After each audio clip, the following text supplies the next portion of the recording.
জুবিন গাৰ্গৰ প্ৰতিটো কথাতে বিশ্বাসঘাতকতা কৰিছিল বৰ্তমানৰ চৰকাৰে। বৰ্তমানো জুবিনক বিশ্বাসঘাতকতা কৰা হৈছে।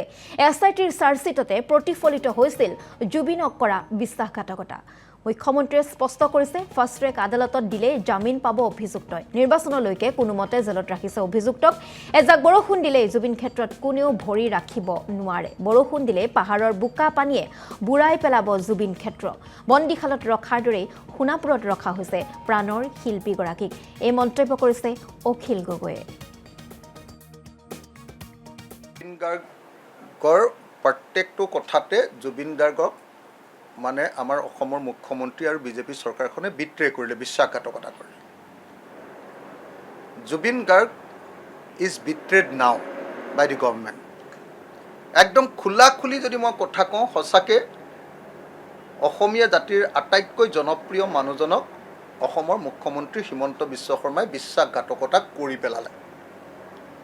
মই বাৰম্বাৰ কৈ আছিলোঁ যে তেওঁৰ ওপৰত যিখন চাৰ্জশ্বিট দিছে সেইখনতে তেওঁৰ বিশ্বাসঘাতকতা প্ৰতিফলিত হৈ গ'ল।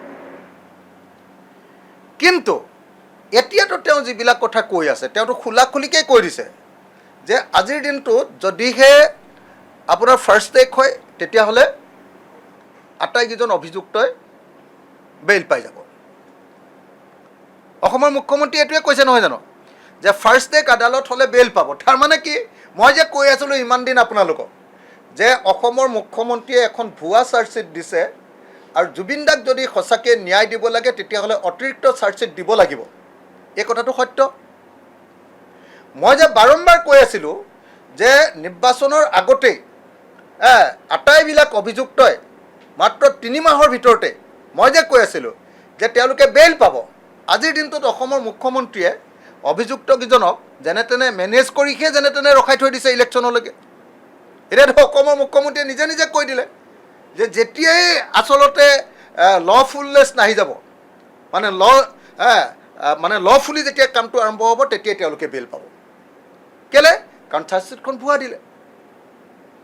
গতিকে জুবিন গাৰ্গক কি সাংঘাতিক ধৰণে বিট্ৰে কৰিলে। কালি মই আপোনালোকে কোৱা আমাৰ ভাইটিটো কি নাম আছিলে, ভিক্টৰ দাসৰ লগত একেলগতে হেৰিয়ালৈ গৈছিল। গৈ ভালকৈ ছাৰ্ভে কৰিলোঁ গোটেই অঞ্চলটো। এতিয়া বৰষুণ এজাক দিয়ক, আপোনালোকক মই কৈ দিলোঁ তাত আৰু কোনো মানুহে খোজ দিব নোৱাৰে জুবিন ক্ষেত্ৰত। কাৰণ ওপৰৰ পৰা গোটেই পাহাৰটো যে কটা আছে, পাহাৰটো কটা পানী ৰঙা পানী আৰু মাটি আহি যাব, তাত এখন ৱাল দিব লাগিছিলে, এটা ড্ৰেইন কৰি ছাইডেদি আঁতৰাই লৈ যাব লাগিছিলে। সেই যিটো ছিষ্টেম কৰিব লাগে তাৰ কাৰণে এতিয়ালৈকে অসমৰ মুখ্যমন্ত্ৰীয়ে গোটেই প্ৰজেক্টটোৰ কাৰণে কিবা 2,40 লাখ নে কিমান টকা, 2,40 লাখ টকা ৱাল দিবলৈও নোযোৱে, কি প্ৰজেক্ট কৰিব। জুবিন দাৰ কাৰণে যিটো আপোনাৰ হেৰি বনালে, এইটো মই ক'বলৈ বেয়া, মই ক'বলৈ আপোনালোকে বেয়া পাব, মোৰ শব্দটো কালি এনেকুৱা আহিছে। এতিয়া কি পাৰ চৰাই গঁৰালৰ সমান এটা সৰু ঘৰ এটা বনাই দিছে। ইণ্টাৰনেশ্যনেল ষ্টেণ্ডাৰ্ডৰ এজন শিল্পীৰ কাৰণে আপুনি চাওকচোন, জুবিনদাৰ যিটো একেবাৰে ক্ৰিমেশ্যন এৰিয়া, সেই ক্ৰিমেশ্যন এৰিয়াটোৰ চাৰিওফালে কি মাৰি দিলে চাওকচোন আপুনি। একদম মানে বন্দীশালত ৰখাৰ নিচিনাকৈ, আমাৰ জেইলতহে তেনেকৈ ৰাখে। আমাৰ জেইলবিলাকত কি কৰে, মানুহক ইজনে সিজনে কথা পাতিবলৈ তেনেকুৱা এখন হেৰি বনাই দিয়ে, গ্ৰিল লগাই দিয়ে। আৰে জুবিনদাৰ সেইটোত গ্ৰিল লগাই নেকি? জুবিনদাৰ ক্ষেত্ৰত ধুনীয়াকৈ চাৰিওফালে ধুনীয়া দামী গ্লাছ লগাই বাহিৰৰ পৰা ধুনীয়াকৈ ফটো মাৰিব পৰা কৰিব লাগিছিলে। একদম ক্ৰিমেটেড এৰিয়াটো, যিটো কি কয়, এইটো কি বুলি কয়, কি স্থান বুলি কয়, শ্মশান থলীটো, তাৰমানে একদম যিটো জেগাত জ্বলাইছে সমাধি ক্ষেত্ৰটো, সেই সমাধিটো তাৰমানে একদম চিকচিকীয়া কৰি ৰাখিব লাগিছিলে।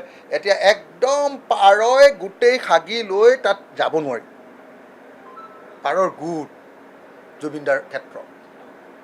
যিমানকেইটা ঘৰ আছে নহয়, গোটেইকেইটা যিকেইটা ঘৰ, য'ত মানে সেই যে প্ৰথমতে যে জুবিনদাক হেৰি কৰিবৰ কাৰণে, ক্ৰিমেটেড কৰিবৰ কাৰণে, ক্ৰিমেশ্যনৰ কাৰণে যিটো হেৰি টেণ্ট তৰিছিলে, সেই টেণ্টটোহে আছে। তাৰ বাহিৰে অকল এইখন যে কিমান স্কুৱাৰ ফিটৰ এনেকুৱা টিঙৰ চালি এখন দিছে, তাৰ বাহিৰেতো একোৱে কৰা নাই। জুবিনদাক কিমান অন্যায় কৰিছে। আৰু জুবিনদাক এতিয়া কি কৰিছে আপোনালোকে, মই বাৰম্বাৰ কৈছোঁ, 3টা কাম নকৰিলে জুবিনদাই ন্যায় নাপায়।